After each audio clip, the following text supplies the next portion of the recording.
நம்ம சேனல் நேயர்கள் அனைவருக்கும் வணக்கம். உயிரும் நீ வலியும் நீ அத்தியாயம் 1. அன்று ஊர் முழுவதும் ஏக பேச்சுக்கள் நிறைந்து இருந்தன.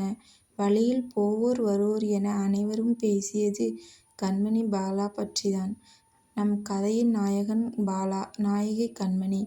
இவர்கள் இருவரும் காதல் திருமணம் செய்து கொள்ள ஊரை விட்டு வெளியேறி இருந்தனர். அந்த விஷயம் ஊர் முழுவதும் தெரிந்திருக்க அவர்களை அடிக்கடி குளத்தங்கரை ஆற்றங்கரையில் பார்த்தவர்கள் அவர்கள் இருவரையும் பற்றி புரணி பேசி கொண்டிருந்தனர்.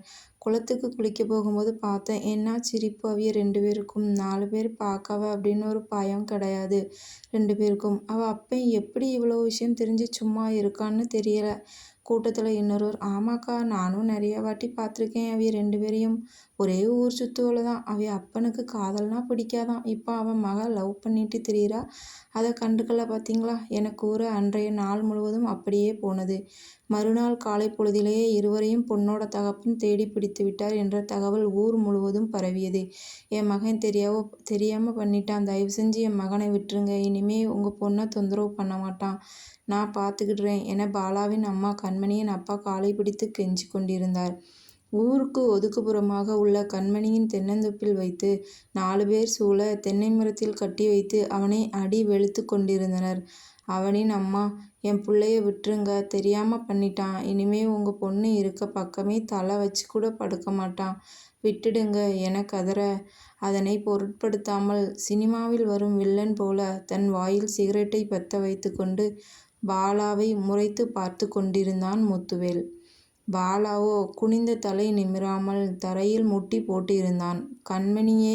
கண்மணியோ எதுவும் தெரியாதவள் போல் மௌனமாக அவள் அப்பாவின் அருகில் நின்று கொண்டிருந்தாள். என் மகனை விட்டுருங்க என பாலாவின் அம்மாவான வசந்தாவின் குரல் மட்டுமே ஒலித்து கொண்டிருந்தது. ஆனால் முத்துவேலோ இரக்கமே இல்லாமல் பாலாவை அடித்து துவைத்து எடுக்க வைத்து விட்டான். ஐயோ, நான் யார்கிட்ட போய் சொல்லுவேன் இந்த அநியாயத்தை, ஓடி போனது 2 பேரும், தண்டனை மட்டும் என் மகனுக்கு என அழுது கொண்டே கடைசியாக கண்மணியிடம் வந்தாள் வசந்தா. ஏம்மா தாயி, உனக்கே நியாயமா இது? லவ் பண்ணது 2 பேரும், தண்டனை மட்டும் அவனுக்கா? எத்தனை வாட்டி உன்கிட்ட சொன்னேன் இது வேண்டாமா, சரிபட்டு வராது என்று. நீதான் நான் பார்த்துக்கிடுறேன் அத்தை அப்படி இப்படின்னு சொல்லி என் புள்ள வாழ்க்கைக்கே இப்போ ஒலை வச்சிட்டியம்மா. நாங்கள் உனக்கு என்ன பாவம் பண்ணணும்? நாங்கள் உண்டு எங்கள் வேலை உண்டுன்னு தானம்மா இருந்தோம் என்று கண்மணியின் காலை பிடித்து அழுதாள் வசந்தா. முத்துவேலோ தன் மகளை பார்த்து மௌனமாக சிரிக்க அவளும் அப்பாவை பார்த்து சிரித்தாள். திட்டம் நிறைவேறியது என தன் அப்பாவை பார்த்து சிரித்தாள் கண்மணி. இதை எதையும் கவனிக்காத வசந்தா அழுது அழுது ஓய்ந்து விட்டாள். சிறிது நேரம் கழித்து அவனை வெளியே தூக்கி போடுங்கள் என கூறிவிட்டு கண்மணியை கூட்டிக் கொண்டு காரில் ஏறி வீட்டிற்கு சென்றனர். இங்கு பாலாவோ வலி தாங்காமல் அம்மா அம்மா என உளறி கொண்டிருந்தான். வசந்தா கண்களில் கண்ணீர் பெருகி குளமாகி விட்டது. இப்படி துரோகம் செய்து தன் பிள்ளையை இந்த நிலைமைக்கு ஆளாக்கி விட்டாளே என்று. நம்ம சேனலில் புதுசாக கதை போடுதேங்க. இது இவ்வளோ நாள் போட்ட கதை நான் ஆன்லைனில் படித்தே தான்.